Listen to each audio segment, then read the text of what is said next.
Shalom, shalom, queridos hermanos, muy buenos días. Llegamos a una nueva semana de estudio y esta semana tenemos doble porción. Estudiaremos las porciones Vayakhel y Pekudei y estas comprenden Éxodo capítulo 35, versículo 1 hasta el capítulo 40, versículo 33. Y la parashá Vayakhel traduce del hebreo al español congregó y Pekudei cuentas de. Y vemos aquí cómo Moisés baja por tercera y última vez del monte Sinaí y congrega, o sea, Vayakhel, de inmediato al pueblo de Israel. Moisés les informa todo lo que el Eterno había instruido para la construcción del tabernáculo luego de que perdonó al pueblo por el pecado del becerro de oro. Es entonces cuando Moisés introduce las instrucciones acerca del tabernáculo, pero antes le recuerda al pueblo de Israel que deben guardar el Shabbat. Ellos no debían permitir que la alegría, el entusiasmo de la construcción del tabernáculo los motivara o los llevara a transgredir la prohibición de trabajar en el día santo. ¿Por qué? Porque estaba prohibido en este día efectuar cualquier trabajo. Cuando luego se les pide al pueblo que contribuyan al fondo, o sea, con ofrendas para la construcción del santuario, vemos que los hijos de Israel respondieron de una manera muy generosa. Cada individuo donó todo lo que pudo. Fue tanto lo que el pueblo trajo que llegó un momento en el que Moisés tuvo que decir que por favor que ya no trajeran más.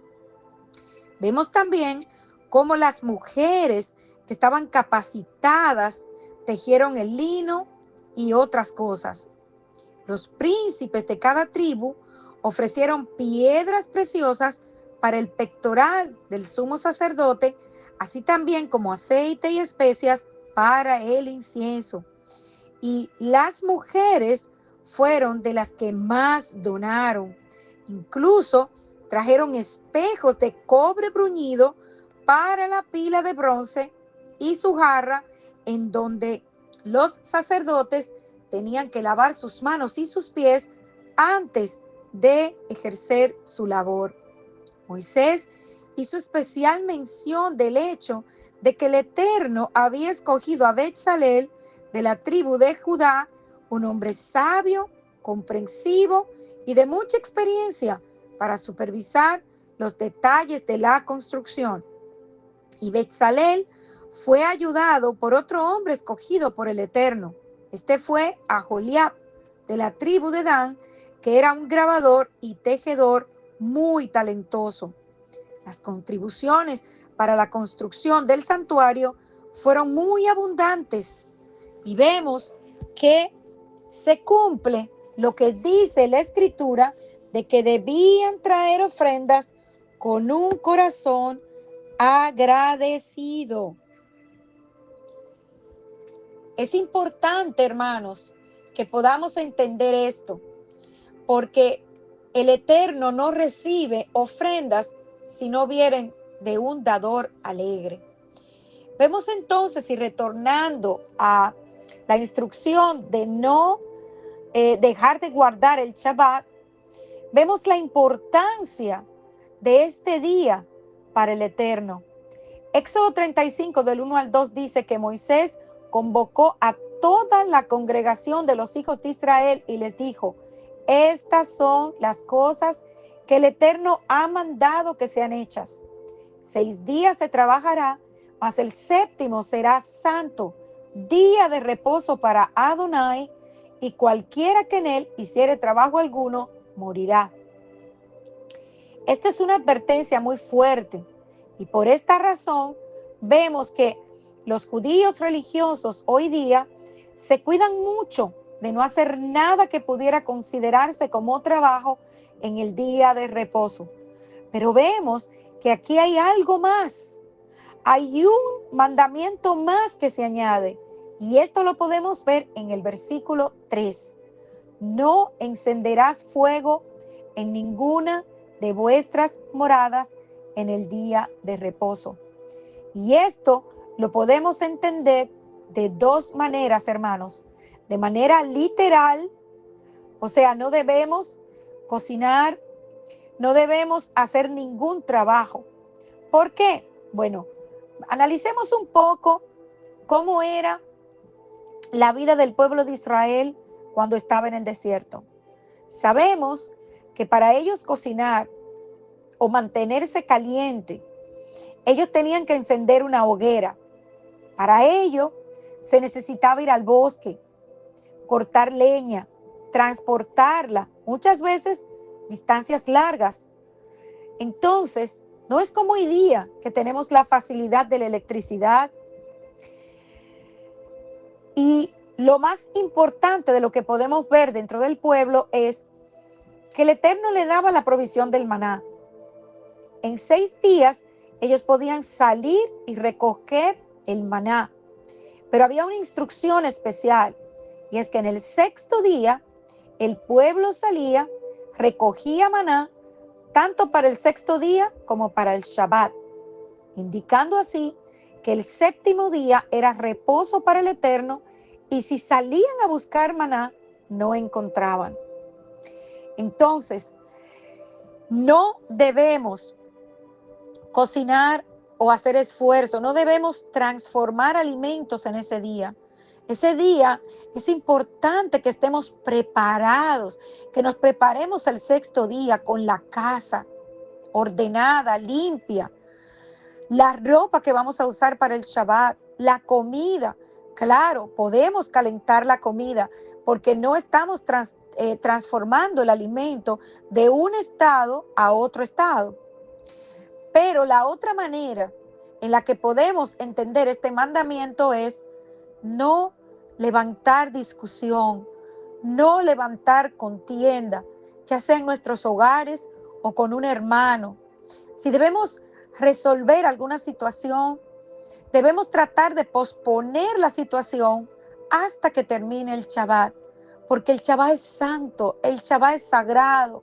Es para que estemos conectados con el Eterno, estemos en armonía los unos con los otros, para que nos gocemos y nos deleitemos en este día.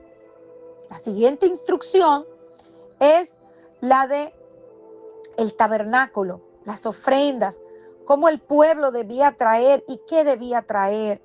Y vemos que todo el pueblo trajo con un corazón generoso. Las mujeres dieron mucho más.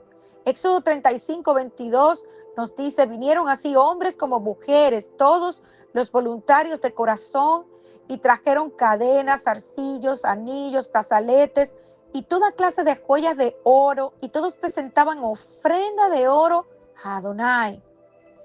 Los israelitas acababan de salir de la esclavitud, pero recordemos que ellos no salieron de Egipto con las manos vacías. Y fíjense que todo lo que tenían lo dieron de corazón.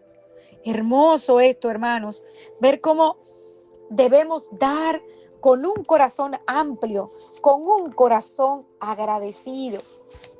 Luego, vemos que en la porción de Pekudei se escoge estos hombres, ¿verdad? Que el Eterno escoge con nombre de sus tribus. ¿Para qué? Para que ya comience la construcción del santuario. La obra fue inspeccionada y aprobada por Moisés. Y luego dice la Escritura que bendijo al pueblo por su aporte a este magnífico logro. ¿Cuál logro? Se recogió de más para la construcción del lugar que sería la habitación del Eterno. Y el primer día del mes de Nisán, Casi un año después de la partida del pueblo de Israel de Egipto, se levantó el Mizcán bajo la supervisión personal de Moisés y los elementos fueron dispuestos en su interior en el orden establecido. Y una nube cubría el santuario que estaba rodeado por la gloria del Eterno. Cada vez que la nube se elevaba, indicaba el deseo del Eterno de que los israelitas continuaran su viaje a través del desierto. Pero cuando la nube se detenía, esto indicaba que el pueblo tenía que detenerse. Y en esta porción de Pekudei vemos cómo todo lo que se hizo con respeto. En lugar de quedarse fuera, ¿verdad?